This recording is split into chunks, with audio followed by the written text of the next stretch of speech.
Hello guys, আসসালামু আলাইকুম। কেমন আছেন সবাই? আশা করি অনেক ভালো আছেন। আলহামদুলিল্লাহ আমি অনেক ভালো আছি।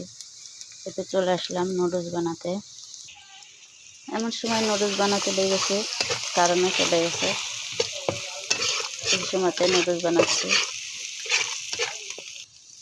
ফোনের ফ্ল্যাশলাইট আলো দিয়ে ক্রিমটা ভেজে নিচ্ছি। 4টা নুডলস দিয়ে নুডলসটা ভেজে নেব। এবার 4 প্যাকেটের মশলাগুলো দিয়ে দেব। টেস্টি মশলাগুলো সব দিয়ে দিলাম। 4 প্যাকেটের 4টা।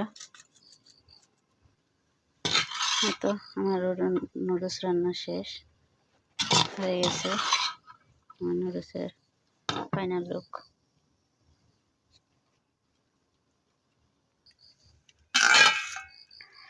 হয়ে গেছে। লাও।